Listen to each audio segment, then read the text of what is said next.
Good morning. Welcome to Webb County Court at Law 2. I'm Victor Villarreal, judge of your Webb County Court at Law 2.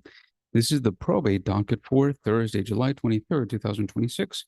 The time is now 10:06. Court is now in session. Assisting us today are Cecil Rodriguez, court administrator and interpreter. Ms. Gloria Noriega is the court coordinator. Video conference co-hosts this morning include Ms. Ramos, Mr. Hernandez, and Mr. Lopez. These proceedings are being electronically recorded. Everyone is instructed not to record any portion of these proceedings. Only a court reporter may provide the official record. As with all proceedings, violation of these instructions are subject to contempt hearings. If you're joining us online, you're instructed to act as though you were in court because you are in court. The rule here is simple. If you would not do it in person, don't do it online. For example, do not operate a motor vehicle. There is no smoking, no chewing gum, wear appropriate clothing, and always exercise proper courtroom decorum. The court first called this case at 9:48. Present were counsel Cigarroa, Flores, Tamez, Garcia, and Knotson. And the court, in the interest of judicial economy, asked all persons to confer before we begin this morning.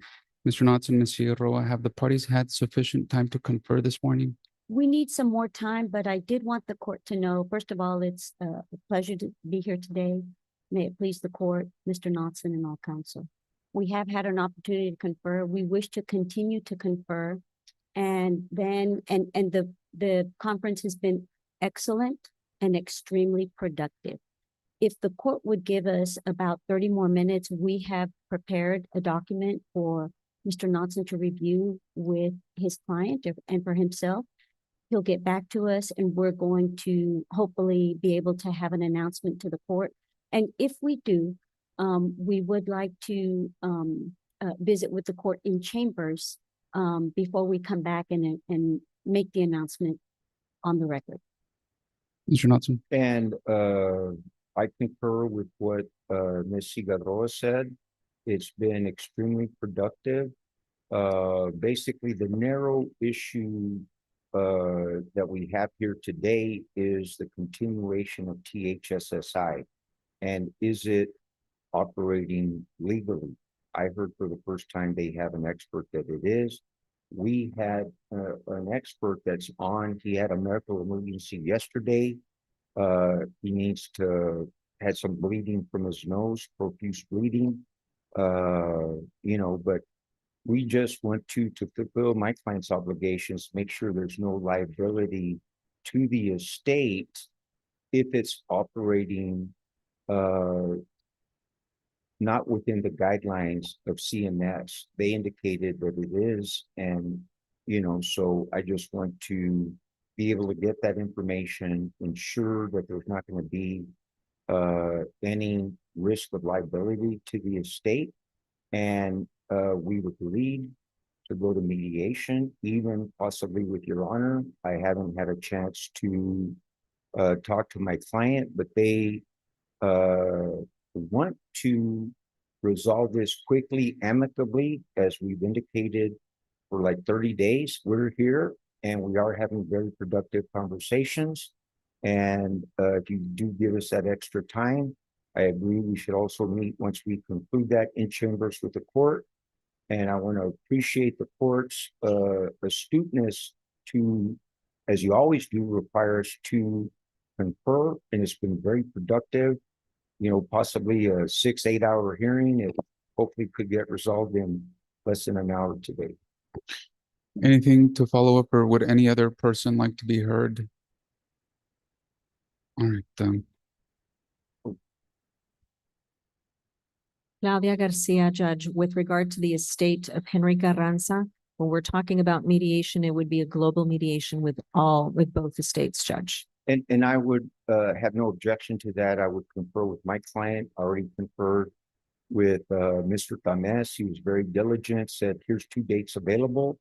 I told him the date, I think it was the date in May. Hopefully that will be moot, but he was going to prepare a proposed pretrial guideline order that we could submit later today. But I do believe that will be moot. And that has nothing to do with my clients that I have here today. Mr. Temesi. Good morning, Your Honor. Yes, on 2026 PB7, this is a transfers case from downstairs. The court has set us for a docket control conference today. And so I do, in preparing the pretrial guideline order for Mr. Knox's review, I do need 2 dates from the court. That would be the jury selection conference and the final pretrial conference date. If I can get 2 dates that would be feasible for the court sometime in April, because I think most of our deadlines are going to be contingent upon the May trial setting and voir dire setting. Ms. Noriega, give us May 2027 jury selection, voir dire dates, and then work backwards and give us a jury selection conference date in April. Our dire date is May 7th, Your Honor, at 8 a.m. And then the trial date. I got those. Yes. I need the jury selection conference date and then the final pretrial conference date. And I would rather work with the court's availability if you have it. Jury selection conference, it would be about 2 to 3, no more than 4 weeks before that May 7th setting. Available setting would be April 13th at 2 p.m. And give us a final pretrial hearing 3 to 5 weeks before that. Closer to 3, as close to 3 or 4 as Yes, possible. that would be March 30th at 2 p.m. Talk to each other about those dates and I'll come back and see if there's an agreement on that. All right, Judge. And then folks' availabilities and so forth. The other thing for those of you present on the Edna Carranza 18L2 case, what I'd like to hear is whether you would like the same dates. I mean, ostensibly, that would probably be in the interest of judicial economy, but there's a situation where that may not work out. But as you talk about these things, see if you can also talk about a pretrial guideline order in that case, if at all possible. All right, Thank you, Judge. Judge. And for the record there, I mean, and I'll confer with my clients. I mean, I think we're on the path to get this resolved. I think we wait maybe another month. I think hopefully we'll have both cases resolved, which they do want to do a global. I believe that would be in the best interest of my other client. But if we have an opportunity to settle this one for this client, I will do so. And then we can proceed forward on the other one, but I don't think at this point, I can't commit to doing one trial together. This is why I want you all to talk, because this is not the first time that the court has run into a very similar situation where as a matter of policy, I'm very disinclined to consolidate these type of cases when there are companion and interwoven things. But it's very likely, just as a matter of general practice, that one may settle or fold and the other one, I just don't want anybody to lose dates. Understood, Your Honor. Before we continue, the court has already noted the lawyers present.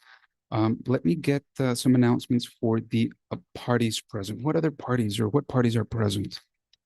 Your Honor, our client in both the estate of Burnett and the state of Carranza, Maria Elena Montemayor is present. Court Can I marks have- Ms. Montemayor present in person. And I have Vice President Denise Nixon Bunk as the independent administrator of the party. Court marks Ms. Bunk also And we present in have person. Tony Thor. He's our expert. He was supposed to be on Zoom. And they have an expert. I don't know who that is. I just need announcements for the parties. All right, so Okay. court marks all parties and all lawyers present. Counsel, I wish you well as you confer.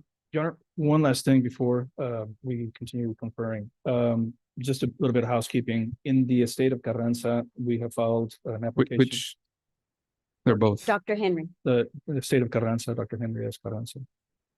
All right. That's the transfer case, Judge Montemayor. We do have pending an application for temporary administration. We have special exceptions. And we have a motion to compel, a motion for sanctions based on unresponsive discovery responses from the opposing side. We've submitted fiats, Judge, and at the court's availability, if we can get those dates as well. Response, if any? Judge, I think right now, the thing that's urgent that the other side asked me for. I think Claudia was getting a temporary administrator of the estate of Henry for the sole purpose of trying to renew a license. I am not adverse to that. I would agree to that in good faith. And that's the urgency rather than these other peripheral matters. Well, look, let me do this.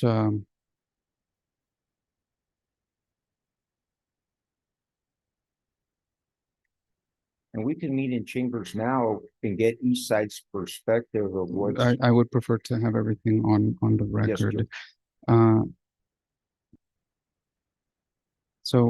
First, as you confer, as you know, the first question the court always asks is, have you had an opportunity to confer? It sounds from all sides that those conversations are being fruitful and productive, although not yet complete.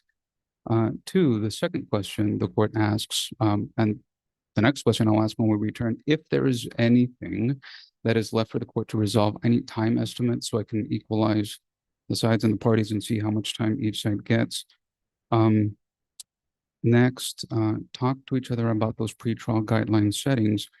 I did see that there were recent filings, and I can tell you, and I'll share with and I'll disclose with everyone that in preparation for this hearing, this very important matters, the court has produced not one, but two different sets of binders. I have staffed this with staff. So we've spent a lot of time this week, myself, court administrator, court coordinator, and staff attorney to prepare for this case. I have learned this morning that there are recent filings on both sides. I haven't had the opportunity to review those, so just take that into consideration. Next, that being the case, I suspect that some of these requests may be on some of these filings, which is why they're not set for today. So without knowing anything more, just work under the assumption that anything that was filed after these settings, after that 3 days window came and went, it's very likely that the court will set them for next Thursday at 2. Because ostensibly, if I'm assuming Mr. Tamez filed special exceptions, Mr. Knotson may agree or may disagree. If he disagrees, then we'll have a hearing. If he agrees, he amends, and there went that. Same thing for the things on the compelling things. If you enter into a pretrial guideline order, it's possible that some of those things may iron out in any event. Maybe, maybe not. But at least that gives you some parameters to work with. Anything else before you confirm? Judge, one comment, and it's just a procedural matter that I want to advise everyone in the case on. On the appointment of the independent administrator, that is treated as a judgment that we have filed a motion for new trial on, which then extends our appellate deadlines by 90 days. I believe those appellate deadlines run in August. And I know that we're set for hearing on that issue, I think next week or very short, or in the next, August 4th. So I just wanted to. I apologize. What's set for August 4th? The motion for new Yeah. trial. I believe that's set for today, is it not? No, Your Honor, it's set for August 4th. Yes, I prepared as though it was. All right. Yeah. So the only reason why I say that, Judge, is because I wanted everyone to be reminded that there is an actual deadline that will impact whether there's an appeal or not an appeal on that date. And so just so everybody be aware of that as we're of what the range of the agreement is going to be when they're conferring. That's my only comment, Judge. I mean, everybody here is well-versed and well-experienced lawyers. I don't know how much, and I read the pleadings and motions and responses. I think a lot of that, I don't know how much of that can turn on testimony. I think the rulings may just be as a matter of law, one way or the other. So talk to each other about those things. Well taken on all sides. Thank you. Thank you, Judge. Thank you. Stand by. Your Honor, may we have about 30 minutes to confer? Yes. Thank you. All right.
No, no, no.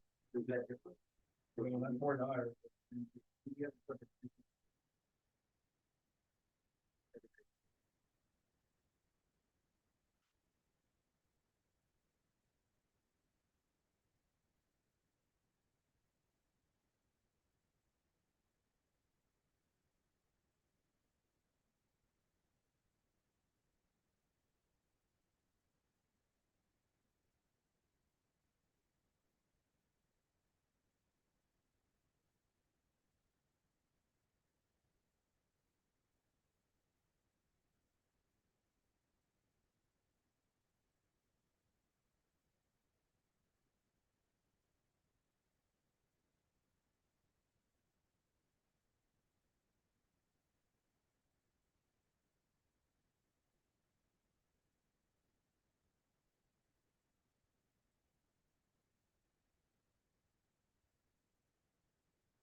Thank you.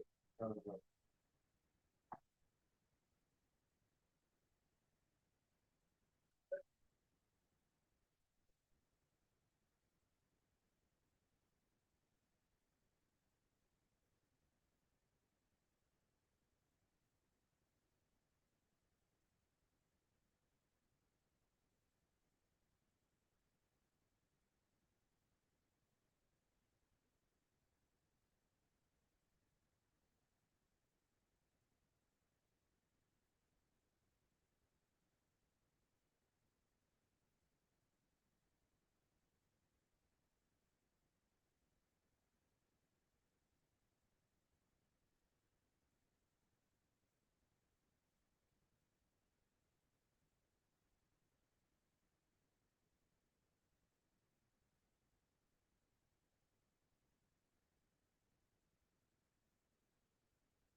then that one went really good.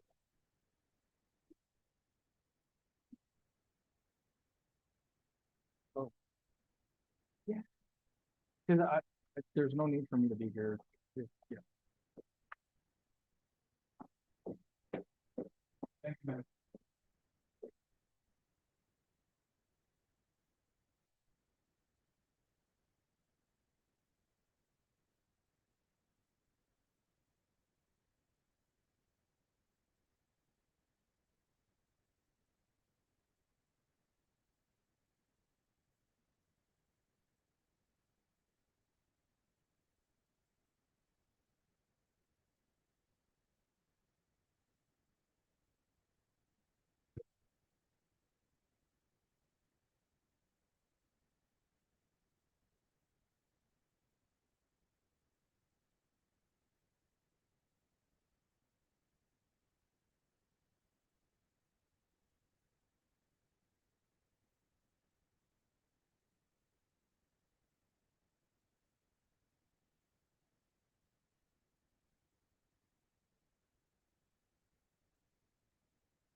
Good morning. This is Webb County Court at Law 2's probate docket for Thursday, July 23rd, 2026. The time is now 11:50.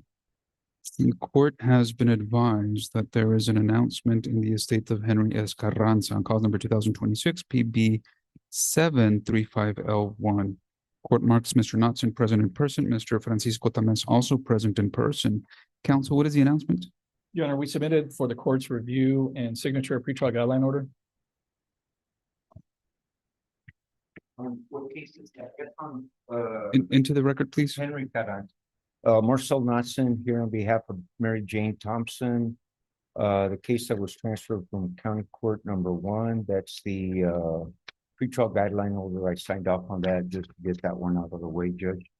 Ms. Noriega, has the court reviewed the dates and confirmed that they are court dates available? Yes, Your Honor. Thank you, Judge.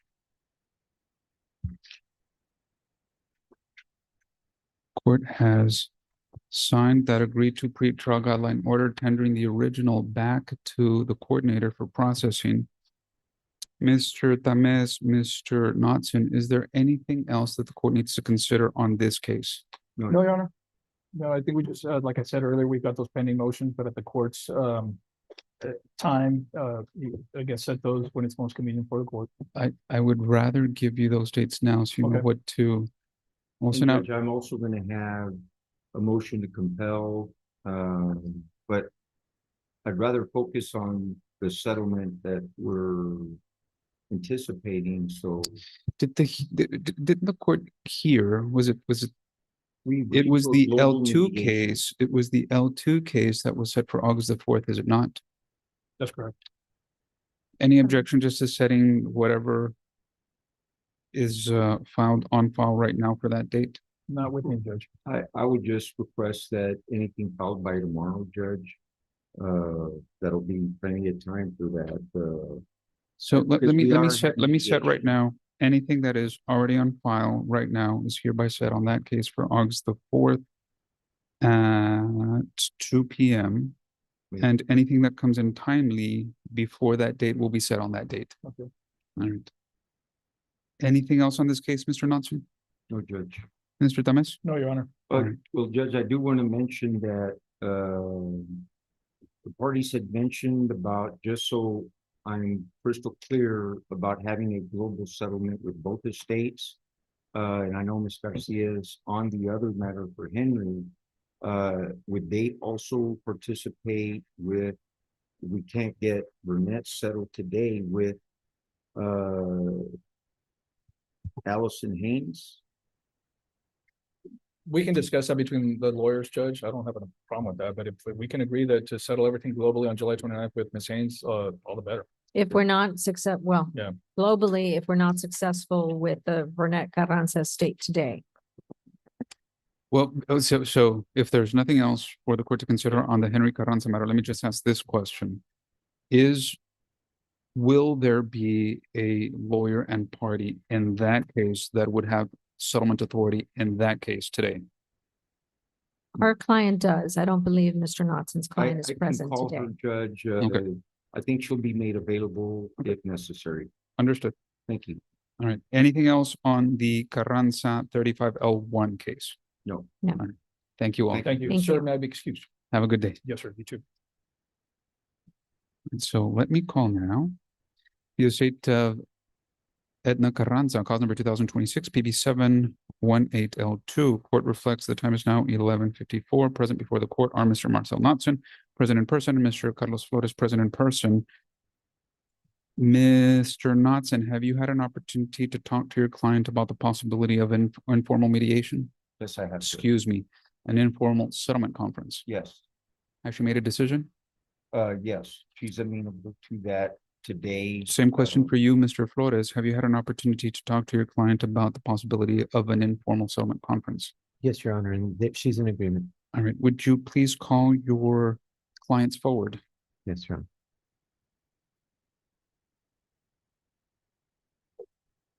Ms. Bunk, please step forward. Ms. Montemayor, please step forward.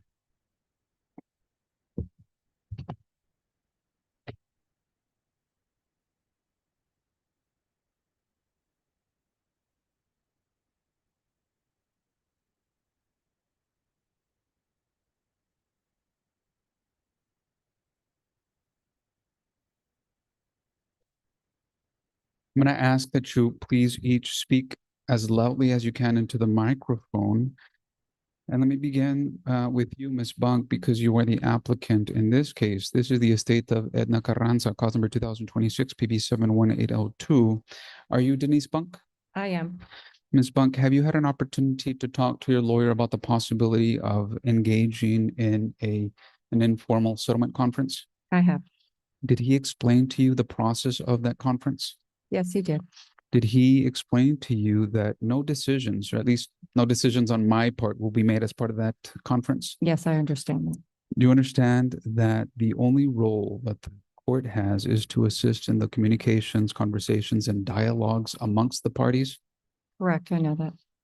And do you agree to participate in that informal settlement conference? Yes, I do. Will you do so in good faith? Absolutely. And are you reaching this decision freely and voluntarily? I am. Is anybody forcing you to do this? No, Are you making this decision after talking to your lawyer? I am. Are you satisfied with his legal representation? I am. Are you waiving today now any potential conflicts that either exist or may arise as part of that conference?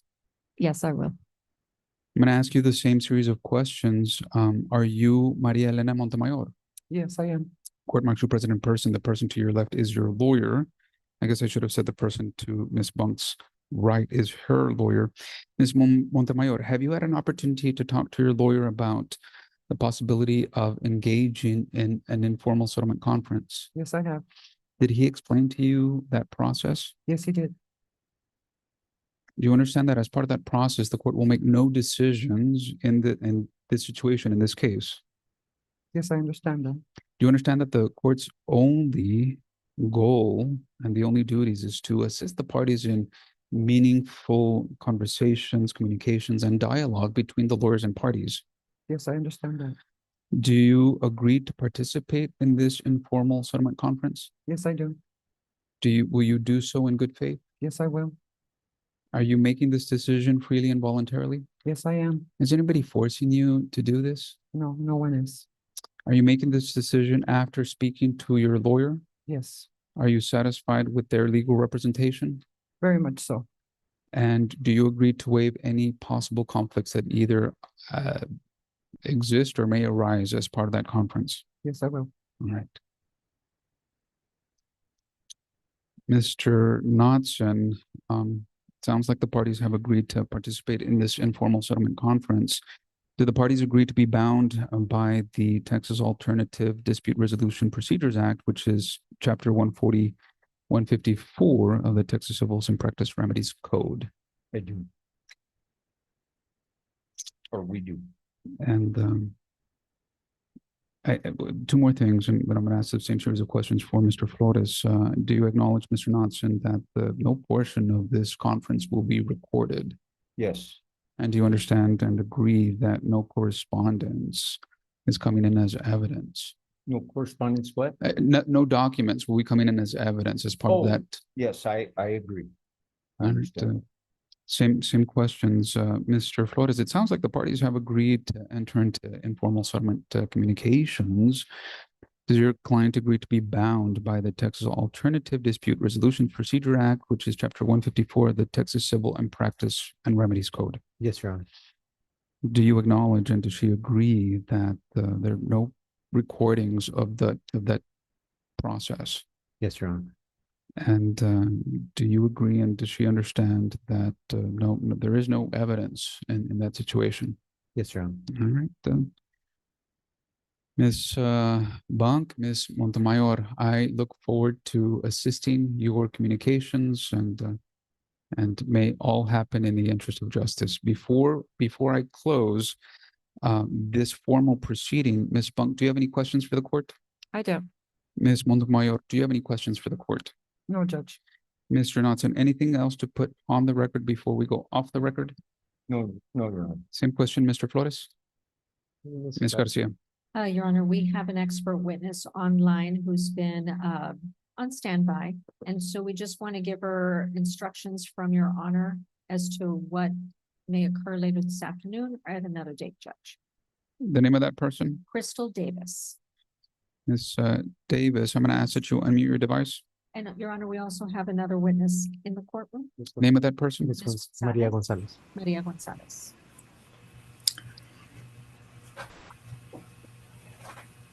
And we had, Judge, he got called into, back into the waiting room at the hospital for his follow-up. So I told him we were going to engage in settlement conference, and if we needed him, we let him know. So he Thank you. called back. Understood. The name of the person participating by video conference, the witness is Crystal Davis, and the name of the person participating in person is Maria Gonzalez. Ms. Garcia. Are either of these persons under subpoena? No.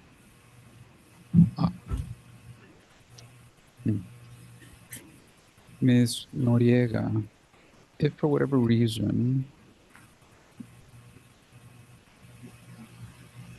this settlement conference is not fully fruitful, one other thing, and I can't do it because Ms. Hierro is not here. Where is Ms. Hierro? Or Mr. Flores is not with her. He doesn't know what transpired at in the jury room. Oh, Your Honor, I'm not sure where she stepped away from. But could I perhaps make a footnote? Yes. It's our understanding that if the parties are not able to settle today, that the next step would be to go to mediate with Ms. Haynes on July the 29th.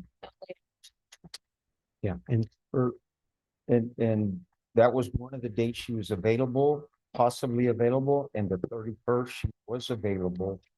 I'm gonna forego the admonishments about, I guess I should, Mr. Knudsen.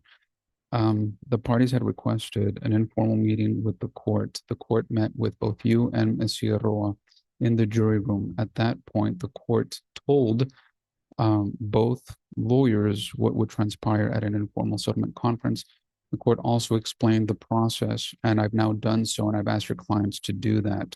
Is there anything that you want to put on the, is that a true and accurate rendition of our conversations with Ms. Roa in the jury room?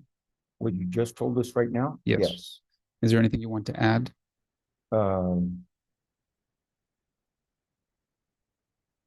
No, just that the parties agreed to go to mediation with Allison Haynes, and we would like to get that set today, where the court would call her to find out the actual date she's available. She said she'd have a full day, the dates, and we can get that done on the record if we are not successful in resolving the whole case. Anything else that transpired in the jury room that you would like to put on the record that would make it a true and accurate rendition of everything that we discussed? No, that's it, Judge. Same question, Mr. Flores, you weren't there, but ostensibly, Ms. Figueroa informed you of our discussions. To your knowledge, is that a true and correct rendition of the conversations and communications between the court and both lawyers? Yes, Your Honor, that is what Ms. Sierra represented to us. Is there anything you want to add or change, Mr. Flores? Nothing that I have to. Ms. Garcia? Ms. Seattle did represent to us. It was our understanding that the court was going to move the matters scheduled for hearing on August 4th to July July 30th. 31st. 31st. And that, the court did mention that. I did not discuss that with my client. I have depositions in a case in Dallas that were previously set. I'm not available. My clients plan to be here. Right, August so 4th. the communication, and this is why Ms. Figueroa's Yeah. participation becomes important at this juncture, and I And knew this was where we were going. Because the one question left open was the court, by agreement of the parties, was going to order the parties to mediate in full for any issues not fully resolved today with counsel Allison Haynes on July 29.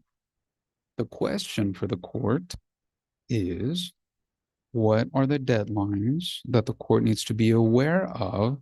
And Ms. Figueroa said she was going to ask Mr. Flores. So Mr. Flores, what is the deadline for the court to make that decision? Okay, Your Honor. So my understanding is that the order appointing Ms. Monk as independent administrator was May 19th. And so that becomes final in a final 30 days after that. Then we filed a motion for a new trial, which extends the deadlines to 90 days. So there's 31 days in July. So my understanding is that the deadline for that is August the 18th.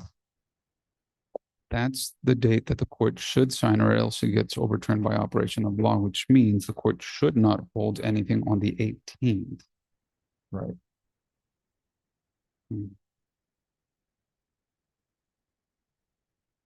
Does anybody have any objections to August the 4th? No, Your Honor, No, we Your don't have Honor. an objection. I think It's already that's, previously set. we were already understood that that would be our hearing date. Right, and in the conversations, it was, the court proposed July 31st. There was an objection, so that was where this conversation was going. All right. In cause number 2026 PB 718L2, the parties are hereby ordered to mediate with counsel Allison Haynes on July 29th. And the court will set any and all matters previously filed for a hearing, if anything is left pending, for August the 4th at 2 p.m. 2 p.m.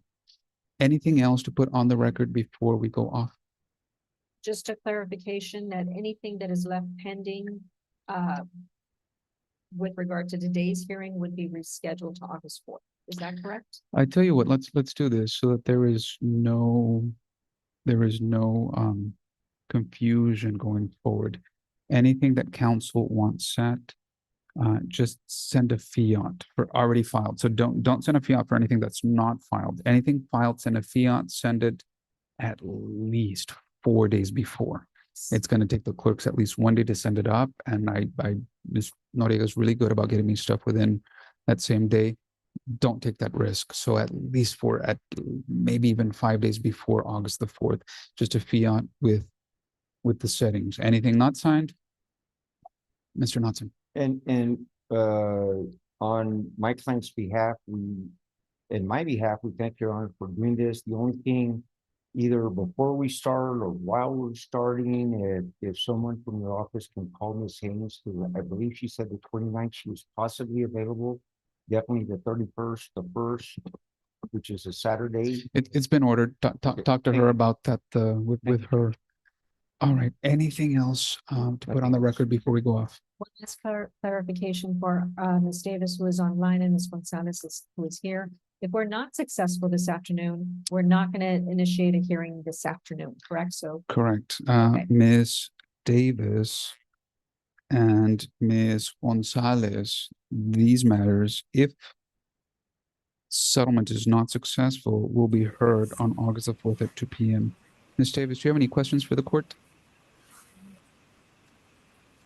I do not. Have a good day. You're excused. Ms. Gonzalez, Thank you. do you have any questions for the court? I think she needs a translator, Judge. She's not available at this time. We don't have a translator. All right, so stand by. All right, court is going to go off the record. She is your witness, is she not, Ms. Garcia? Yes, sir. Can you meaningfully communicate the reset deadline? She's not under subpoena, so I don't need to do that. Or just. It's in Spanish, so it's not going to be part of the record. Yes. All right. Yes, sir. Anything else to put off on the record before we go off? All right. I thank you all. Stand by. I'm going to close down this formal part of the hearing, and I will step out in about 3 minutes to talk to you informally. Stand by. Thank you, Judge.